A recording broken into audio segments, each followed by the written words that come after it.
చిన్మయి శ్రీపాద తెలుగు ప్రేక్షకులకు ఈమె గురించి ప్రత్యేకంగా చెప్పాల్సిన పనిలేదు. సింగర్ గానే కాకుండా డబ్బింగ్ ఆర్టిస్ట్ గా కూడా ప్రేక్షకుల్లో తనకంటూ ఒక గుర్తింపు తెచ్చుకున్నారు. నటుడు దర్శకుడు రాహుల్ రవీంద్రన్ని పెళ్లి చేసుకుని హ్యాపీగా ఉంటున్నారు. అయితే ఎప్పుడు సోషల్ మీడియాలోనూ యాక్టివ్గా ఉండే ఈమె తన వ్యక్తిగత విషయాలతో పాటు సామాజిక అంశాలపై కూడా స్పందిస్తూ నిత్యం వార్తల్లో ఉంటారు. ఇప్పుడు లేటెస్ట్ గా పవన్ కళ్యాణ్ కి ఆమె స్ట్రాంగ్ రిప్లై ఇచ్చారు. అదేంటంటే తమిళ సినీ గీత రచయిత వైరముత్తుకు జ్ఞానపీఠ అవార్డు ప్రకటించారు.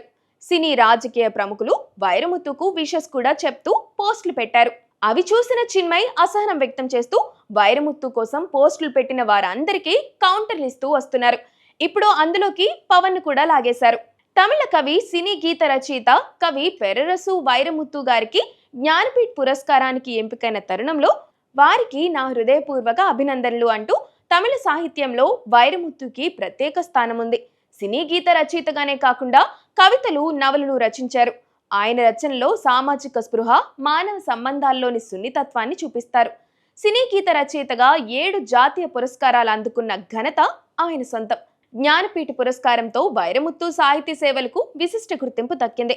వైరముత్తుకి సంపూర్ణ ఆరోగ్యం, సంతోషం దక్కాలని భగవంతుణ్ణి ప్రార్థిస్తున్నానంటూ సోషల్ మీడియాలో మెన్షన్ చేశారు పవన్ కళ్యాణ్ టీం. దానికి చిన్మయి రిప్లై ఇస్తూ గౌరవంతో చెబుతున్నాను, పవన్ కళ్యాణ్ కి ఆ కవి అసలు స్వరూపం ఏంటో ఏమీ తెలీదు. అది నాకు ఖచ్చితంగా తెలుసు.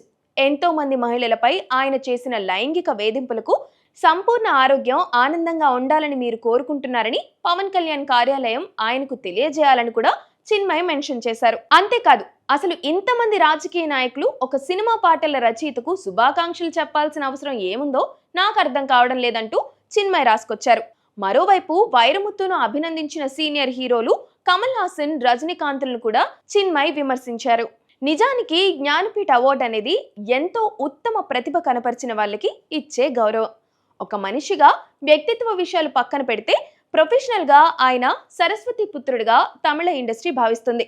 ప్రభుత్వం ఇచ్చిన గౌరవానికి సమయం వచ్చింది కాబట్టి సెలబ్రిటీలు, రాజకీయ నాయకులు ఆయన గురించి పోస్టుల ద్వారా విషెస్ కూడా చెప్తున్నారు. అందులో తప్పు లేకపోయినా తప్పు పడుతున్నారు చిన్మయి అంటూ కొంతమంది తమిళులు అసహనం వ్యక్తం చేస్తున్నారు.